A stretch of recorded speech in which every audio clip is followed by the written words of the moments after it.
Consultório de Psicologia, com o Dr. Luís Lameira.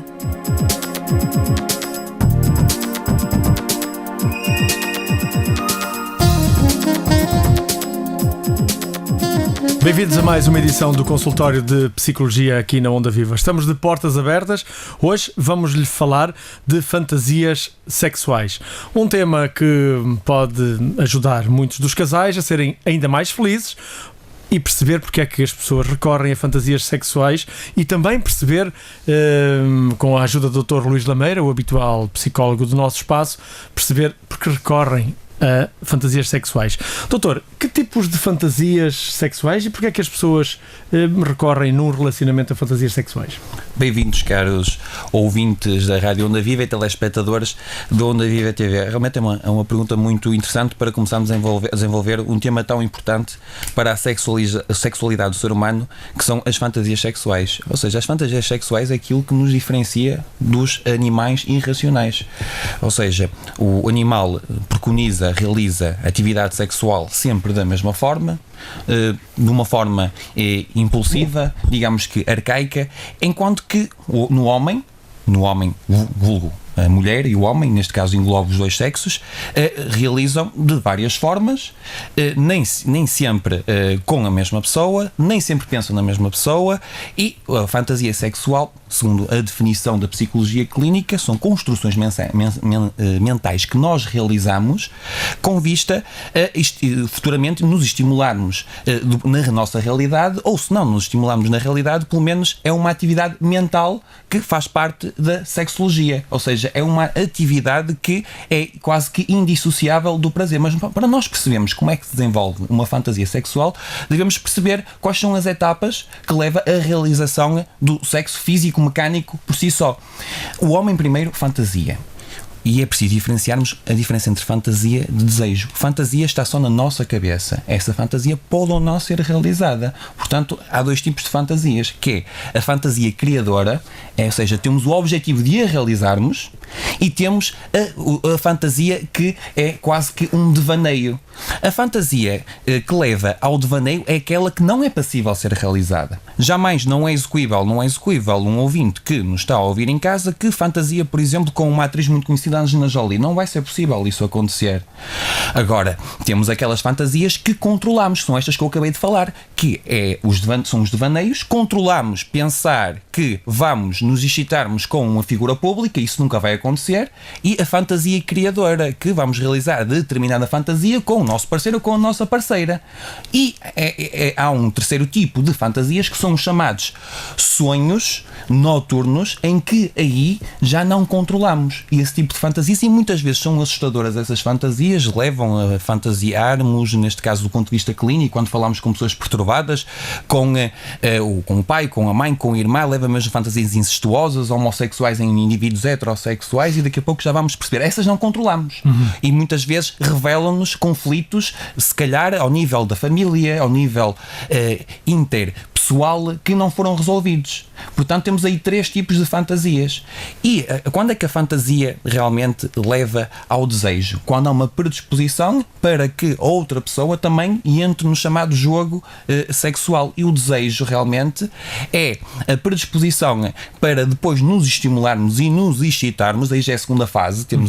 Começa a fantasia e o desejo, e depois temos a parte da excitação. Na excitação, no homem dá-se a ereção, e na mulher a lubrificação na vagina, para ela estar também predisposta e receptiva ao chamado coito, à penetração.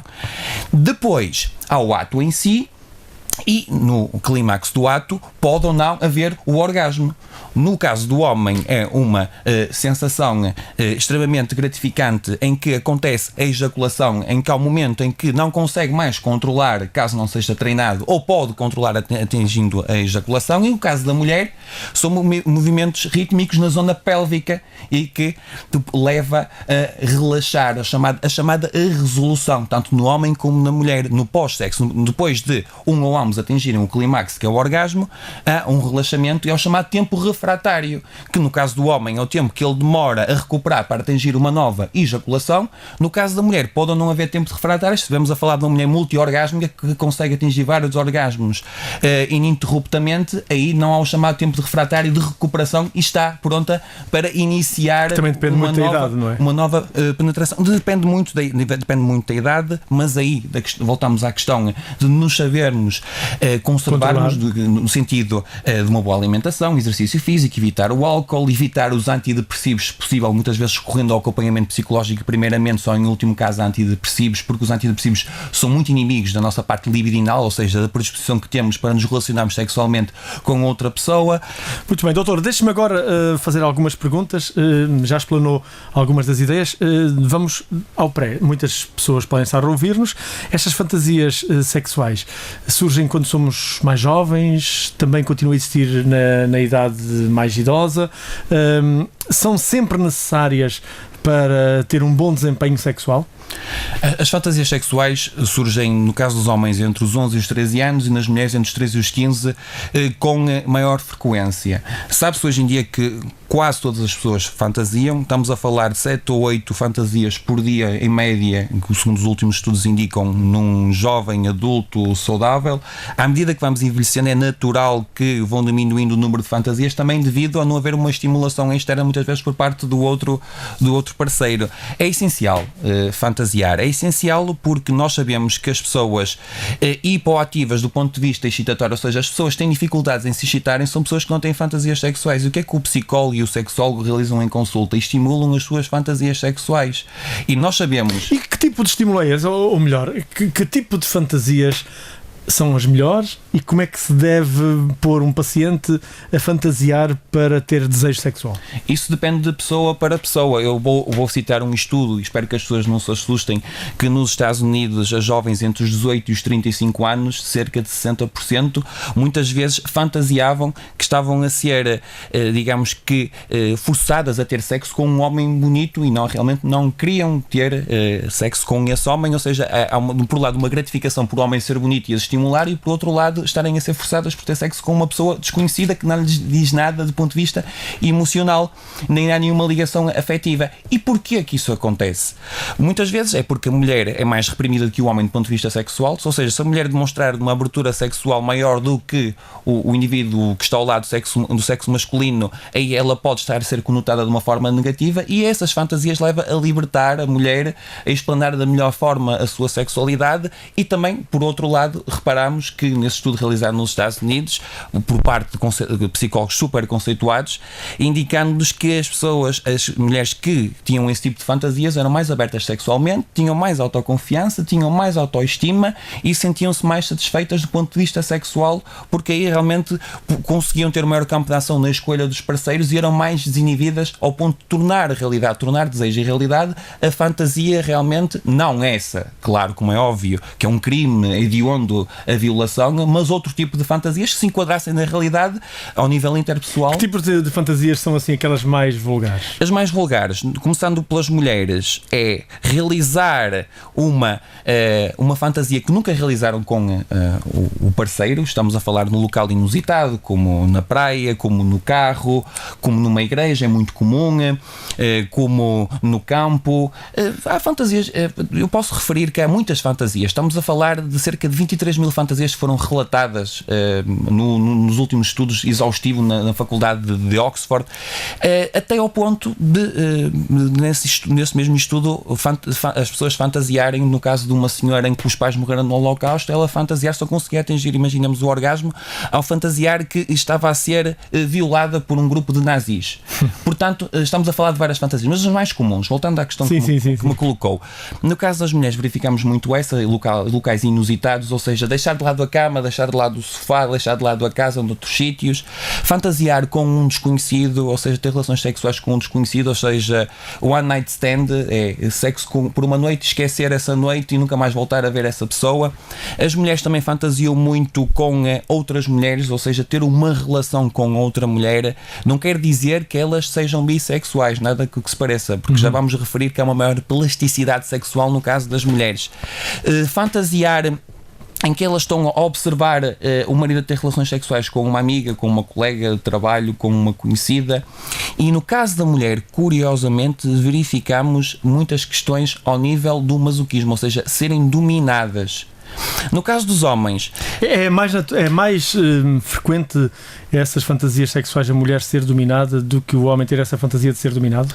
O homem tem mais fantasias sádicas. A mulher costuma ter muitas fantasias ao nível da dominação, de ser dominada. Agora, quando se envolve para a patologia de perturbação de sadismo ou perturbação de masoquismo, é mais propício a acontecer no homem. Quando é uma coisa saudável, aí verificamos na parte da mulher de ser dominada. Mas quando é esse facto de ser dominada, é um sofrimento ligeiro, é o chamado sexo selvagem, mas em que não há um sofrimento extremo, em que não há uma grande humilhação ao contrário. Voltando ao início do programa, era um bocado o sexo que dizia dos animais irracionais, mais selvagem, mais bruto, mais... Exatamente. No caso do homem, a maior fantasia que os estudos evidenciam é fazer sexo com duas mulheres ao mesmo tempo. Isso tem a ver com a questão da fragilidade da autoestima sexual do homem. O homem sente-se mais frágil porque quer mostrar realmente, entre aspas, do ponto de vista inconsciente, que é mais que os outros e leva muitas vezes a pensar nessas fantasias. 80% dos homens já pensaram em fantasiar em ter sexo com duas mulheres ao mesmo tempo. No entanto, os estudos indicam-nos... Qual é a porcentagem? 80%. No entanto, os estudos indicam-nos que só 6% é que realizaram essa fantasia. Como eu já referi há pouco, o domínio por parte do homem, e também verificamos que uma pequena porcentagem dos homens heterossexuais têm fantasias homossexuais. Não quer dizer que eles sejam homossexuais, mas fantasiam. E também... Isso em que medida é que estimula a relação de um casal? Fantasias dessas? Pode estimular se realmente houver uma abertura. Quando há uma abertura por parte de ambos, aí verificamos que a relação aumenta a confiança, diminui a manipulação, diminui a desconfiança, e quando há uma confiança na relação, ambas as pessoas sabem diferenciar muitas vezes uma fantasia que é execuível, ou seja, que pode ser tornada realidade, aquela que não é execuível, que se leva a compreender melhor o outro parceiro. Por exemplo, nós em psicologia conseguimos perceber muito bem, falando com uma pessoa, fazendo o perfil ao nível de consulta, qual é o tipo de fantasias que outra pessoa tem do ponto de vista da sexologia, se for pertinente pensarmos nisso. Uma pessoa que se sente envergonhada a falar em público, é natural que vá fantasiar com o facto de ser humilhada ao nível sexual. Uma pessoa que muitas vezes é tímida, que muitas vezes quer ser o centro das atenções, mas não sabe como, é capaz de fantasiar com ser o centro das atenções numa orgia. E isso é muito facilmente perceptível, que as nossas fantasias dizem muito a nossa personalidade no nosso dia-a-dia, como é que nós somos no trabalho, como é que nós somos como pais, como é que nós somos como filhos, e estes dois exemplos que eu acabei de referir são exemplos crassos e paradigmáticos para percebermos que a fantasia sexual diz muito da pessoa. E ao casal haver uma partilha das fantasias, eles conseguem perceber como é que a outra pessoa se comporta e de saber distinguir que há fantasias que vão ser realizadas, outras que não vão ser realizadas, e essas que não vão ser realizadas podem ser causa de possíveis conflitos no casal que não foram resolvidos, tal como eu referi aqui. Portanto, no exemplo há pouco. Quer-me dizer que os casais devem partilhar as fantasias de um e do outro para haver um maior conhecimento, uma maior relação e uma maior confiança. Não todas as fantasias. Eu acho que realmente há algumas fantasias que devem fazer parte do reduto intrapessoal da pessoa, porque mesmo naquelas fantasias que eu referi há pouco, muito chocantes ao nível de violação, ao nível que tem a ver mesmo com a morte dos pais de uma senhora no Holocausto, mesmo essas, têm um papel, e muitas vezes a função do papel, o papel dessas fantasias mais extremas, mais hediondas, mais macabras, é sabermos que aquilo nunca vai ser realizado, quase que nos dá o ponto de equilíbrio no nosso dia-a-dia. É uma espécie de regulador. Em alguns casos, sugerimos, nós psicólogos e no âmbito da sexologia, que se devem partilhar muitas das fantasias, a maioria das fantasias. Agora, há determinados casais em que isso não é possível. Muitas vezes os sexólogos norte-americanos costumam dizer que a fantasia deve ser usada para remar a favor do casal, a favor da promoção da intimidade, da ligação emocional, da autoconfiança, da autoestima no seio da intimidade, e não para afastá-los. Quando a fantasia é usada para afastá-los, aí já é pior. E quando... Acaba por estragar a relação. Exatamente, acaba por estragar a relação, e depois será muito difícil recuperar novamente a confiança. Doutor, diga-me uma coisa. Já em tempos disse aqui num programa que e agora puxo o tema para este, que estamos a falar de fantasias sexuais, que muitas vezes o ambiente é mais importante para a mulher do que para o homem. O momento, o local, estão menos predisponíveis para ter relações. Nesses casos, nas fantasias, quem tem mais fantasias, a mulher ou o homem, e se isto em que medida é que pode estimular o desejo nas mulheres? Por outras palavras, quem é que pensa mais em sexo, o homem ou a mulher? Pode ser essa mais direta. Pode ser mais direta com esse subtipo que me colocou, exatamente, com essa linha, digamos sim, assim. Os homens pensam um pouco mais em sexo do que as mulheres. No entanto, quem é que usa mais a fantasia sexual? É curioso, porque ainda hoje estamos a estudar essa questão, porque sabe-se que durante o coito, durante a penetração, a mulher utiliza mais a fantasia para se excitar e para atingir o orgasmo.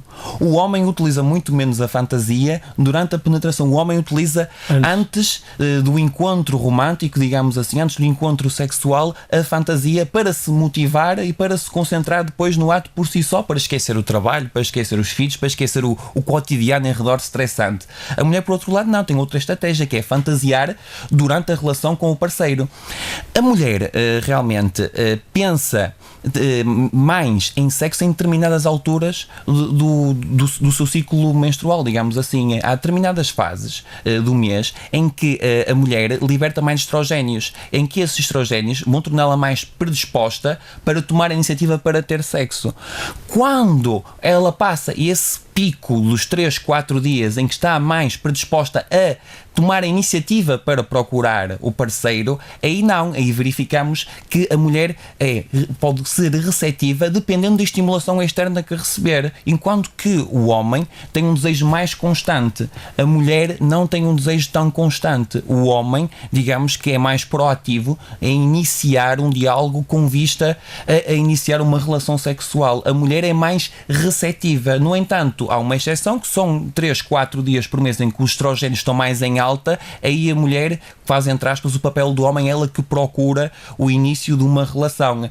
A mulher depende mais de estímulos externos, depende mais do ambiente. Aliás, as fantasias são mais direcionadas quando a mulher imagina, ela não imagina tanto o tamanho do pênis, não imagina tanto que está a ser penetrada, mas imagina mais o cenário à volta, o cenário ideal, o ambiente, imagina as palavras que lhe vão ser ditas antes de iniciar a relação sexual. O homem não, o homem é mais direto, o homem estimula-se mais visualmente, o homem imagina mais o ato da penetração em si, o coito, a ejaculação, imagina o corpo da mulher, é mais pormenorizado do ponto de vista físico, não no ponto de vista do contexto. E como é que os casais conseguem maximizar os dois?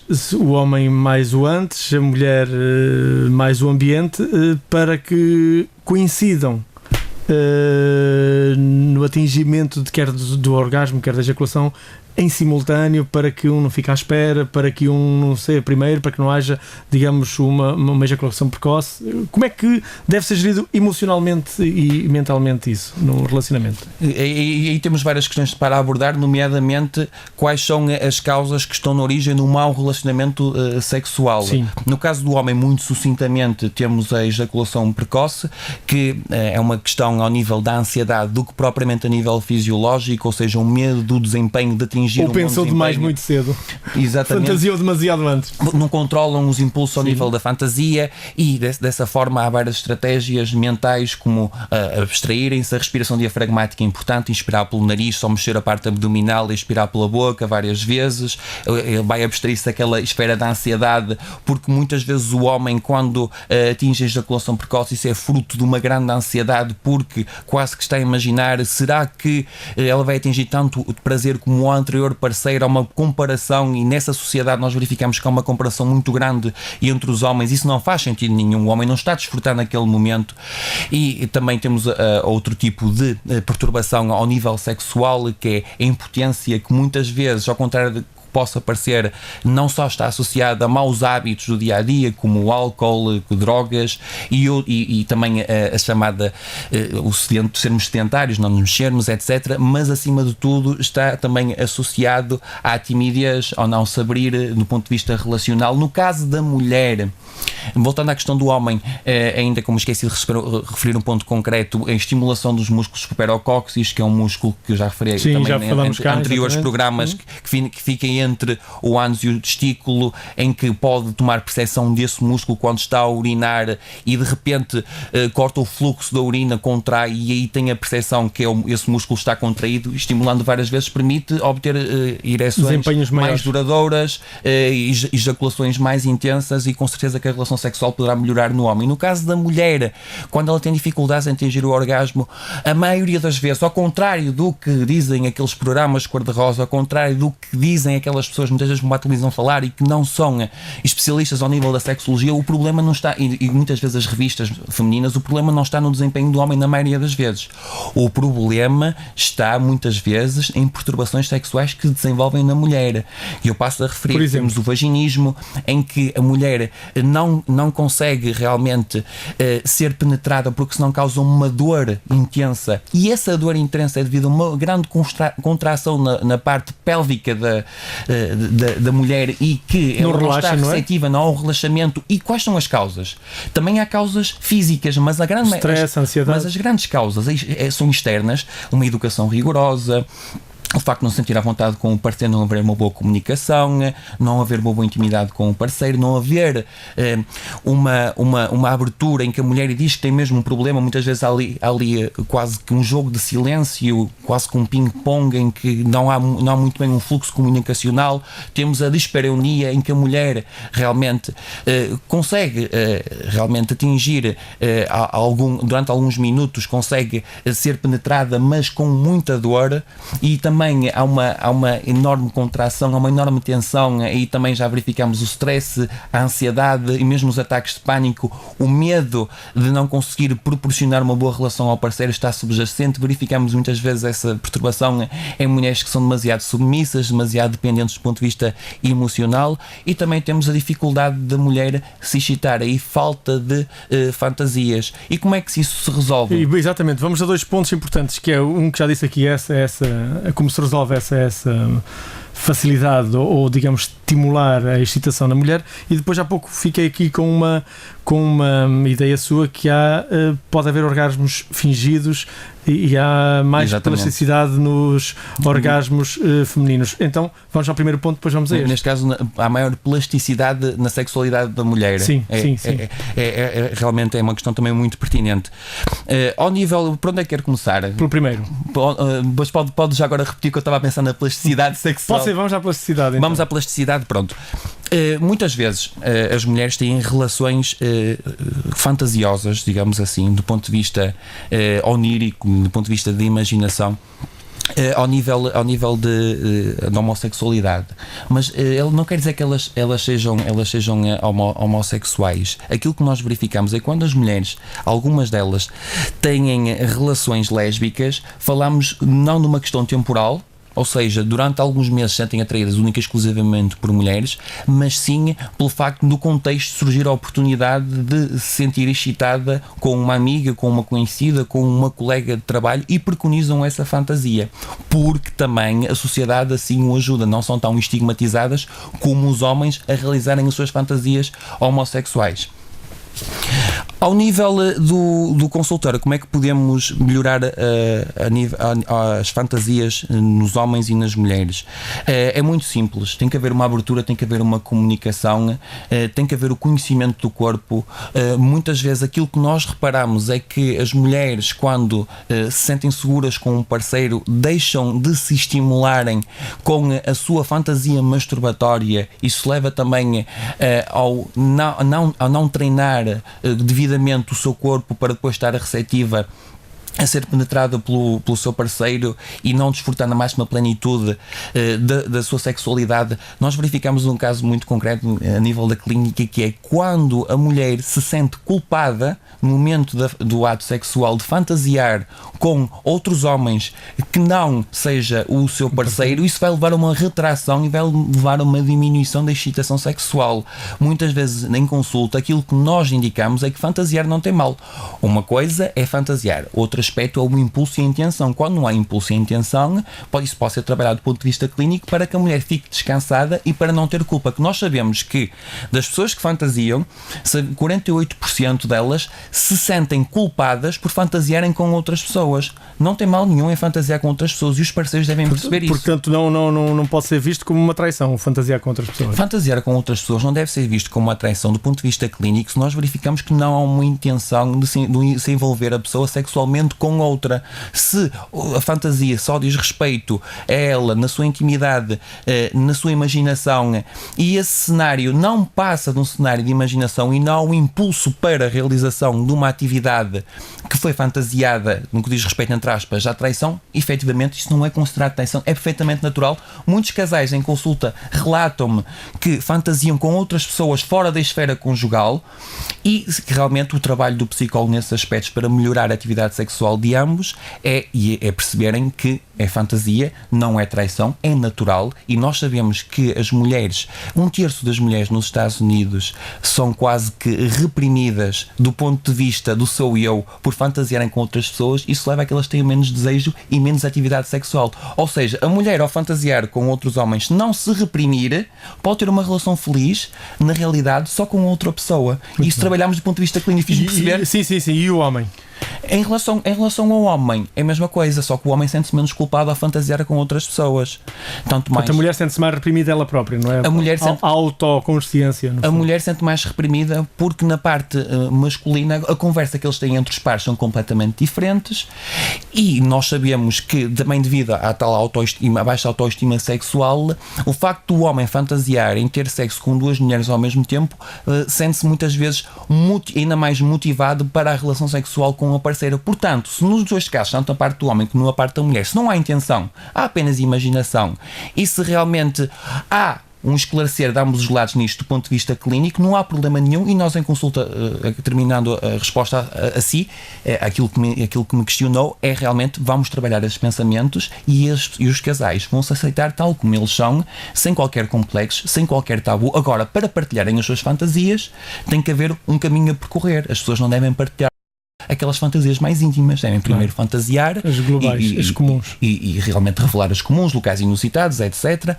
E nós sabemos que quando a mulher se sente culpada, se reprime e fantasia com outra pessoa e tenta quase que esconder esse pensamento de si própria, aí o parceiro vai ficar a perder. Não deve, então se deve sentir culpada, deve-se abrir. E como é que se trata um orgasmo fingido? Isso realmente é uma questão muito interessante e já foi muito debatida em muitos congressos de sexologia. Primeiro ponto, quando se inicia uma relação sexual, tanto o parceiro como a parceira não devem estar quase que a pensar única e fixadamente em atingirem o orgasmo. Devem desfrutar da relação. Tal como uma sexóloga dizia há pouco tempo num congresso que eu tive a oportunidade de observar, vale quase tudo para atingir o orgasmo. E as pessoas que não se cingam à penetração, porque se as pessoas se cingirem só à penetração, voltamos ao mundo animal, que é isso que eles fazem. A penetração é muito importante e muito prazerosa para ambos. Agora, se nos cingirmos a isso, é mais do mesmo. Desde beijos da nuca, carícias, o corpo todo realmente tem várias zonas estimulantes que permitem a mulher atingir o orgasmo e o homem se excitar ainda mais. Daquilo que nós sabemos é que muitas das mulheres fingem o orgasmo porque, mais uma vez voltamos à questão da autoestima sexual do homem, porque muitas vezes quando a mulher não atinge o orgasmo e o homem sabe em antemão dessa informação, aí ele vai ficar frustrado, deprimido, entre aspas, momentaneamente triste e vai quase que se comparar com outras pessoas à sua volta, e muitas vezes sabemos que no meio do grupo dos pares os homens omitem muitos aspectos e dizem e vangloriam se exageram nos seus feitos, e aí ele vai ficar a pensar realmente que tem algum problema do ponto de vista sexual. É isso que leva muitas vezes a mulher a fingir o orgasmo, e quando a mulher finge o orgasmo nós sabemos que é uma má relação no casal. É muito simples percebermos se a mulher finge o orgasmo ou não. Primeiro ponto, há uma dilatação das pupilas, a respiração aumenta, a tensão também aumenta, os batimentos cardíacos aumentam. Normalmente o peito fica avermelhado de uma forma triangular, e há contrações que duram na parte pélvica da mulher e entre 5 a 15 segundos. Essas contrações podem ser fingidas na mulher, mas se não forem com a mesma frequência e ritmadas, aí verificamos que há um fingimento. Mas se forem com a mesma frequência e ritmadas durante esses 15 segundos, aí sabemos que efetivamente verificamos um orgasmo feminino. E também verificamos nas pernas e nas coxas uma tensão involuntária incontrolada. São esses os aspectos principais em que nos permite efetivamente verificar que a mulher atinge o orgasmo. Agora, mais uma vez, digo aos nossos telespectadores, aos nossos ouvintes, que isso não é o mais importante. O mais importante é desfrutarem da relação e conseguirem passar bons momentos tranquilamente, partilhando a esfera emocional. O carinho à volta da relação, não é? Os preliminares todos bem feitos, chega-se a uma boa relação. Exatamente. Doutor, antes de mais, e quando é que as fantasias, para terminarmos, podem ser doença, pode ser considerado patológico? Já há pouco frisou por alto, mas em que medida aqui é que nós podemos dizer, ou um psicólogo está perante casos em que é doença e tem que ser tratado? É uma questão muito interessante e realmente eu gosto muito de intervir com perturbações da sexualidade e verificamos bastantes. Eu vou tentar resumir aqui 3 ou 4 que me vêm à cabeça, aquelas que verificamos mais no diagnóstico clínico. Antes de mais, uma fantasia pode levar a uma parafilia, posso traduzir isto por perversão sexual, quando há uma fixação, quando a pessoa praticamente só se excita a partir dessa fantasia. E quando há essa fixação, eu vou dar um exemplo em concreto. Por exemplo, uma fantasia muito simples. Um homem que só consegue ter prazer com a sua parceira se tiver sexo apenas numa igreja. Aí é uma fixação, aí já estamos na presença de uma perturbação ao nível da parafilia. E essas perversões mais verificadas são nos homens, curiosamente. Verificamos o voyeurismo, que normalmente são homens que a todo custo pretendem que ou a sua parceira ou apanham alguém desprevenido apenas observarem o ato sexual e não se envolvem no ato sexual e realmente tentam atingir o orgasmo apenas a partir da observação. E também temos os exibicionistas, que são aqueles que apanham outra pessoa em flagrante, quase que as assustam, masturbam-se normalmente em público, em parques, muitas vezes andam de gabardines por parques públicos para se mostrarem e depois atingem o clímax quando estão tranquilamente em casa e se masturbam a pensar na cena, a pensar no susto, é o susto que lhes dá prazer. Verificamos o freudeurismo, que são pessoas que andam constantemente por transportes públicos a roçarem-se nas mulheres. E porquê é que andam em transportes públicos? Que é muito fácil o contacto físico com outras mulheres e também é muito fácil se diluírem na multidão e fugirem facilmente das autoridades. E uma ainda mais comum é o sadomasoquismo. O sadismo, muitas vezes verificamos uma concomitância, outras vezes só verificamos separadamente. Os sádicos são pessoas que infligem dor, que infligem sofrimento ao outro, prendem em jaulas, algemam as vítimas e o único prazer que eles têm do ponto de vista de fantasiar é dar sofrimento a essa pessoa. Há dois tipos que verificamos aí, são os sádicos que conseguem encontrar uma parceira a masoquista e há aqueles que realmente realizam sobre coação. Isso é crime.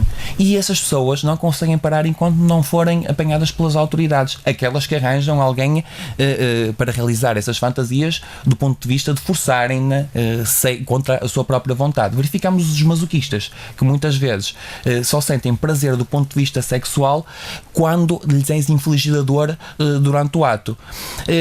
Ao nível do sadismo e do masoquismo, só em casos extremos é que isto sexo leva à morte.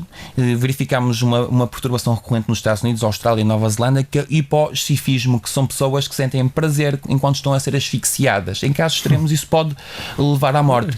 E depois verificamos fantasias também muito recorrentes, que é sexo com cadáveres, que é excitarem-se apenas com urina ou com fezes. Portanto, essas pessoas desenvolvem uma perturbação porque só sentem prazer nessa atividade por si só, não sentem um prazer numa relação normal e funcional no dia-a-dia. E quando é que é uma perversão? Quando a pessoa tem consciência que se está a excitar com um cenário bizarro e não consegue controlar. Há uma compulsão inerente ao seu comportamento, como acontece no jogo, como acontece no álcool, como acontece nas drogas.